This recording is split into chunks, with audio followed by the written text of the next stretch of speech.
Bonjour et bienvenue dans cette nouvelle vidéo de Libre Astrologie. Le sujet du jour va porter sur l'été 2026. L'été 2026 a en son cœur, en son centre, 3 grands rendez-vous. Le premier porte sur l'entrée du nœud nord en Verseau et l'arrivée du nœud sud en Lion, additionné à la pleine lune de la Sainte Marthe du 29 juillet. Cela a été traité dans une autre vidéo. Le second est celui des Perséides, qui vont du 9-10 août jusqu'au 13 août, qui va être traité dans cette vidéo. Et le dernier est celui du 12 août 2026, qui est l'éclipse solaire imminente. Donc, comme je vous le disais, dans cette vidéo, nous allons parler des Perséides. C'est un sujet absolument passionnant. Dans le domaine de l'astronomie, nous allons vous dire qu'il y a la nuit des étoiles filantes. Et la nuit des étoiles filantes, c'est au mois d'août, lorsqu'il y a les fameuses Perséides. En réalité, il y a des étoiles filantes à de nombreux autres moments de l'année. Il peut y avoir les Lyrides, il peut y avoir les Géminides, il peut y avoir les Ursides, il peut y avoir les Draconides. Donc, à différents moments, il y a des étoiles filantes qui vont traverser nos cieux et amener un éclair de lumière et de beauté dans le ciel nocturne. Il s'avère que pourquoi parle-t-on de la nuit des étoiles filantes ? Parce qu'il s'avère que celles des Perséides sont très conséquentes. D'abord, il fait meilleur, donc pour être dehors à observer les étoiles, il faut reconnaître que c'est quand même plus agréable. Et puis, surtout, il peut y en avoir, notamment dans les étoiles filantes dites des Perséides, parfois jusqu'à 300 étoiles filantes par heure. Je ne sais pas si vous imaginez, ou si vous l'avez déjà contemplé, vous vous en rendez compte. C'est absolument magnifique, ce balai de petites... j'allais dire presque étincelles de feu qui passent à toute vitesse dans le ciel, mais parfois de vraies boules de feu qui arrivent et qui nous passent les unes au-dessus des autres, vraiment comme un balai absolument magnifique, tel un feu d'artifice offert par les étoiles. Mais revenons. C'est quoi une étoile filante ? Ou plutôt les étoiles filantes. Donc en fait, les étoiles filantes, c'est, pour dire simple, des apparitions lumineuses rapides dans le ciel nocturne. Celles qui nous concernent par rapport aux Perséides, et les étoiles filantes en général, c'est le cas, viennent en fait d'une comète ou de queue de comète, pour être précis. Celle qui nous concerne ici s'appelle la comète 109P. Son nom, c'est Swift-Tuttle, du nom en fait des 2 découvreurs au 19e siècle, vers les années 1862, qui ont découvert donc cette comète. Et cette comète, elle a dans son sillage comme des débris, si vous voulez, rocheux, de poussière, qui forment un essaim, d'accord, comme une traînée. Et cette traînée-là, à un certain moment, quand elle rentre dans l'atmosphère de la Terre, c'est comme alchimisé par notre atmosphère, et le feu embrase ces petites poussières, on pourrait dire, et ça devient des traits de lumière ou des boules de feu, et encore une fois, presque pour le temps des Perséides, jusqu'à 300 en une heure. La période dans laquelle on observe les Perséides va à peu près du 20, 22, 23 juillet jusqu'au environ le 15, 16 août. Ça sera surtout les 11, les 10, 9, 10, 11, 12, 13 août que le cœur des étoiles filantes est le plus visible. Particulièrement, pour aller un peu en entonnoir de plus en plus précisément, particulièrement dans les nuits vraiment du 10, 11, 11, 12, 12, 13, où là on peut le plus profiter du spectacle des Perséides. Retenez une chose, du point de vue astrologique, les Perséides se passent sous le signe du Lion, très important. Dans une autre vidéo, il a été question du nœud sud en Lion, du rapport au feu. Donc les Perséides, elles essayent de nous semer quelque chose, d'essemer quelque chose en nous, en lien avec le bon usage du feu, le cœur, feu, courage. Nous reviendrons dessus tout de suite. Donc, pour pouvoir bien observer, déjà, restons dans le côté pratique, pour pouvoir bien observer les Perséides, sachez que l'idéal, c'est entre minuit, 3-4 heures du matin, dans un transat, dans un endroit où il n'y a pas de pollution lumineuse, avec au préalable le fait d'avoir éteint vos téléphones portables, si vous en avez, ou écran, ou tablette, ou quoi que ce soit avant, parce que sinon notre œil, il est comme fatigué, absorbé un peu par cet écran artificiel, ces lumières artificielles, et il met plus de temps, et beaucoup plus de temps à se réadapter à la vision nocturne. Donc pour bien s'adapter à l'obscurité, il faut donc se détacher des écrans, c'est intéressant, n'est-ce pas, et bien ouvrir son cœur, juste être en observation, et être prêt à l'émerveillement. Et si vous n'en voyez pas, c'est pas grave, contemplez les étoiles. En plus, cette année, la période des Perséides va coïncider à proximité d'une nouvelle lune, c'est-à-dire que le ciel va devenir de plus en plus noir, sans lune si vous voulez, idéal pour pouvoir faire une observation des Perséides et des étoiles filantes au sens large. Quelques précisions encore, les Perséides, pour vous donner une idée d'une étoile filante, la vitesse, pas seulement les Perséides, mais les étoiles filantes en général, vont à peu près à 60 km seconde. 60 km une seconde. Vous vous rendez compte ? Non, moi non plus. Je ne sais pas, c'est une vitesse qui dépasse mon entendement. Pourquoi appelle-t-on ça les Perséides ? Étant donné que d'un côté, ça se passe sous le signe du lion, on les appelle d'une part soit les Perséides, soit les larmes de Saint-Laurent. Je vous dirai pourquoi après. Persée, le héros grec, fils de Danaé, Danaé en grec signifiant, en allégorie, on pourrait dire, ça signifie qui travaille à l'union. Il est fils de Danaé et il a été fécondé par, qui elle-même Danaé a été fécondée par Zeus, le roi des dieux, Jupiter, sous la forme d'une pluie d'or. Déjà, il y a une idée d'une pluie d'or, un peu comme les étoiles filantes qui filent. Là, c'est une pluie d'or qui est venue féconder Danaé, celle qui travaille à l'union, et qui ont donné du fruit de cette union, donc, Persée. Et Persée pourrait se traduire par celui qui perce, celui qui détruit l'ego. L'ego, l'égocentrisme, le narcissisme, le moi-je, qui a été évoqué aussi dans une autre vidéo lorsqu'il a été question du mauvais feu ou du dessus dans le lion. Donc, le travail de Persée, c'est d'être devenu un héros chevalier des temps antiques, une forme de chevalier de l'époque, qui sera guidé par Hermès, Mercure, mais aussi par Hermès, Mercure, duquel il obtiendra une épée, mais aussi d'Athéna, la guerrière sage, qui, elle, va lui offrir son bouclier miroir. Ce bouclier miroir s'appelle l'égide. Quand on dit travailler sous l'égide de quelque chose ou de quelqu'un, c'est intéressant. Et dans l'un de ces combats, parce qu'ils sont très nombreux, les épopées et le mythe de Persée est magnifique, vous pouvez en retrouver des représentations faites par le peintre pré-raphaélite Edward Burne-Jones, qui a vraiment, mais c'est absolument merveilleux la manière dont il a restitué ce combat de Persée. Les tableaux méritent d'être observés en direct quand on peut. Il y en a au musée de Stuttgart en Allemagne notamment, et il y en a en Angleterre bien entendu. Et dans les combats qu'a fait Persée, il a vaincu la Gorgone Méduse. La Gorgone Méduse veut dire un peu du style « celle qui voudrait régner sur toute chose ». Dans ce combat-là, et de ce combat-là, un combat épique, magnifique, qui a demandé de la sagesse, du courage, de la combativité, qui a demandé de l'ingéniosité aussi de la part de Persée, il aura tranché la tête de la Gorgone Méduse, il aura libéré de ce qui était enclos dans le fort intérieur qu'elle avait emprisonné deux forces. Méduse avait emprisonné deux forces qui ont été libérées à ce moment-là.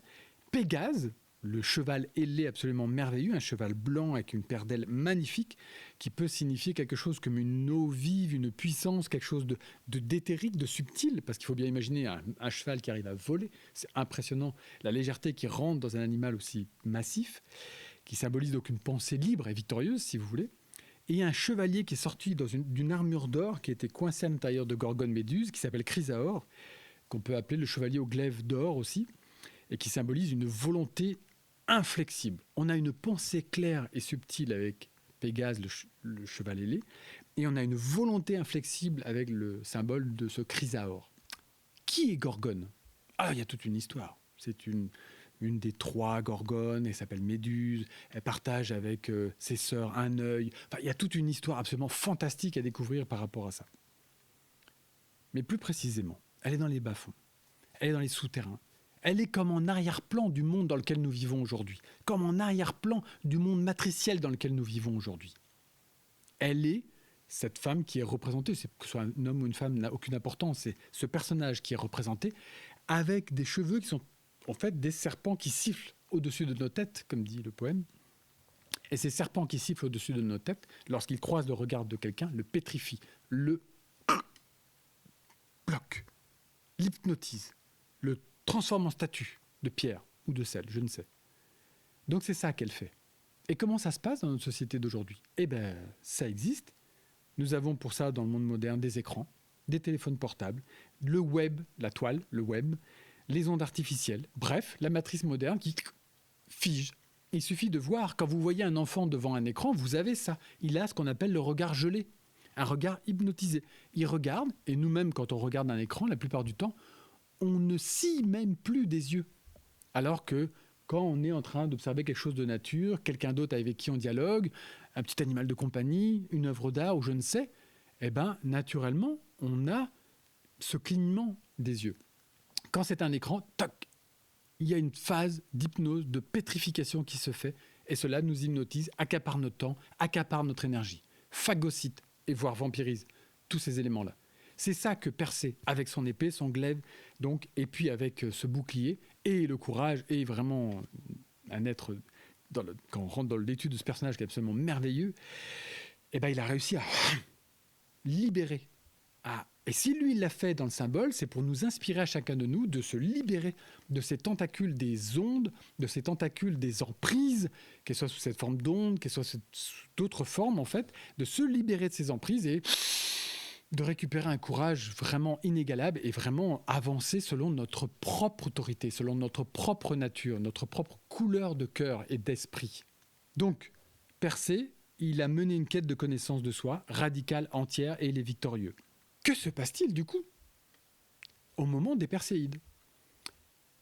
Nous avons notre comète qui tourne environ à 133 ans et demi autour du Soleil, donc elle a vraiment tout un mouvement elliptique qui fait qu'elle court comme ça autour du Soleil. Elle a cette traînée. De cette traînée, lorsqu'elle croise à un moment donné le champ de la Terre, notre atmosphère, il y a quelque chose de cette traînée travaillée par la force du Soleil qui finit par rentrer dans l'atmosphère d'ici et qui devient des étoiles filantes,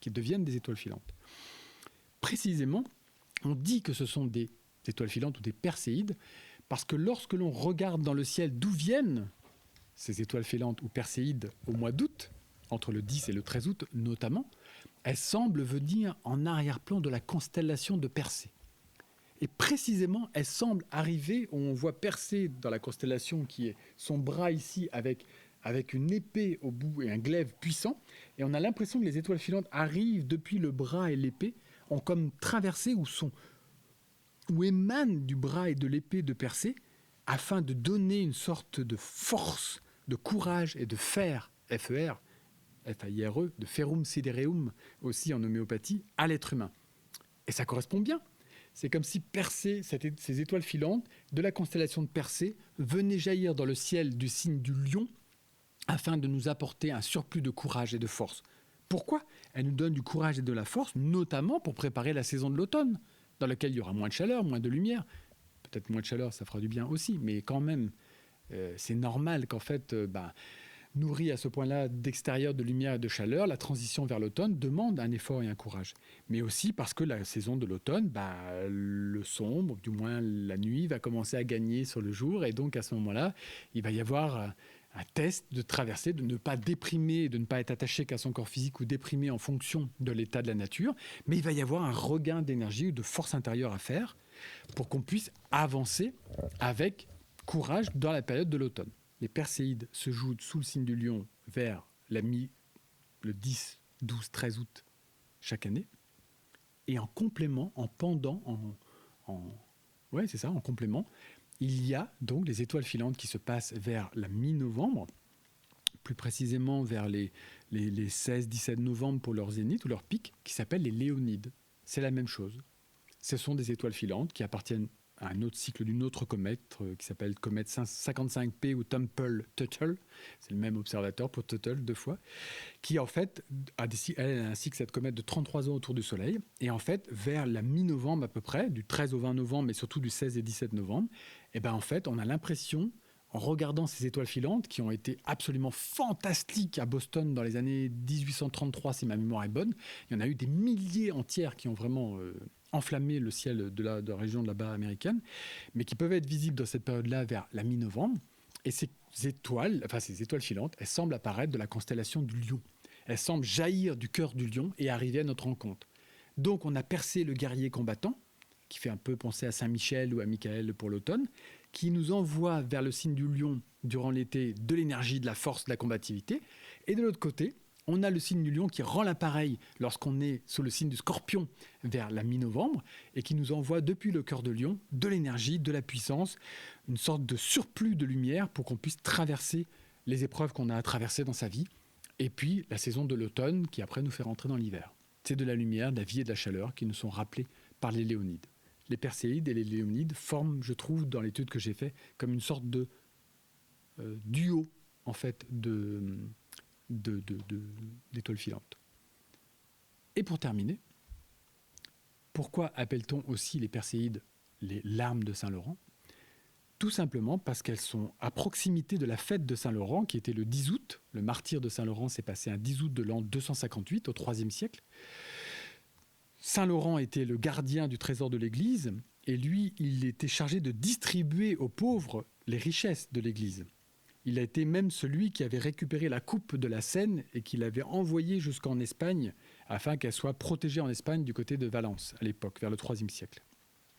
Sans détailler tous les martyrs qu'a vécu Saint-Laurent, parce que Dieu sait qu'il en a vécu énormément, ce qui s'est passé, c'est qu'il a versé des larmes durant ces martyrs.